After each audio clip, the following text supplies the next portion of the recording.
Hey, you're buying a home and you got to prove rent. Let's talk about it. All right, because there's a couple different ways to do this. It depends on your loan program. I'm not going to get into that differences of FHA, conventional, VA. All right, we're just going to talk about the basics of verifying your rent. By the way, mortgage lingo, VOR. What's that mean? Verification of rent. So if some lender is telling you we need a VOR, it means a verification of rent. All right, it's another acronym that we use all over the place. Now, when you're paying rent, there's a couple different things. One is you may not be paying rent. Let's be honest. It may be rent-free, okay? At that time, it depends on the loan program. They're normally going to require a letter that states from you that you live there rent-free. May even require a letter from the owner of the house that says you live there rent-free. So be ready for that if you're rent-free. Now, if you are paying rent every month, $1,000, it'd be great if your rent was $1,000. It's probably not. But let's say you're paying $1,000 a month, all right, in rent. And that landlord is just, some random guy lives 5 houses down. He has one rental property, which is yours. He's not a business, and you always pay it to Chuck Smith, shout out to Chuck Smith, whoever you are out there.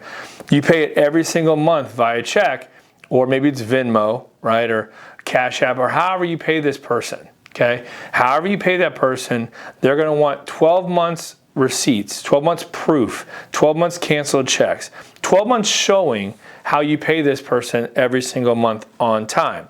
Now, where you can get into a snag is, oh, I give him cash. Oh, I withdraw it every month from here and I give it over to him there. Not gonna work, okay? They're not gonna like that. They're not gonna want that at all. So cash, giving someone cash for rent, for lending, is not gonna be a good thing, all right? You're gonna struggle with that one a lot. And so what they want, again, is 12 months, ideally 12 months canceled checks. Here's the 12 canceled checks going to Chuck Smith, or maybe it's here's the proof that 12 months came out of my account, I transferred it directly to Chuck Smith.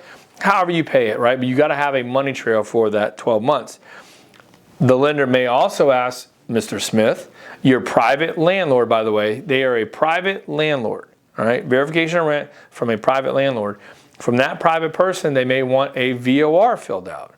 VOR is a verification of rent. It's a form. It states, here's Mr. and Mrs. Borrower. How much do they pay you every month? He puts $1,000. How long they've been renting? 24 months. Have they ever been late? No. Right? He's answering a few questions. That goes back to the lender. That's a VOR. All right.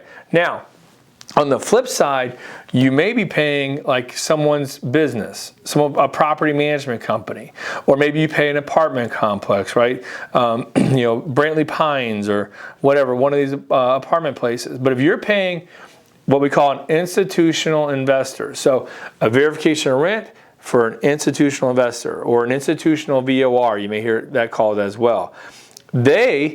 If they fill out a form that states that you pay every month on time, $1,000 a month, on time, never been late, all that stuff, and they fill it out properly, the lender can just use that. They don't need to have 12 months canceled checks from you, or the proof that you Venmo'd them, or what was this 1 month you paid them cash. They're not going to care.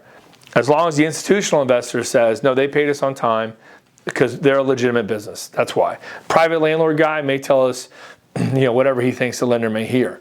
An institutional investor, apartment complex, property management company, etc., they're not going to do that, right? And lenders know that. So that's an institutional VOR. The other one is a private VOR. Those are the differences when you got to verify rent. Rent-free, you got to usually provide a letter.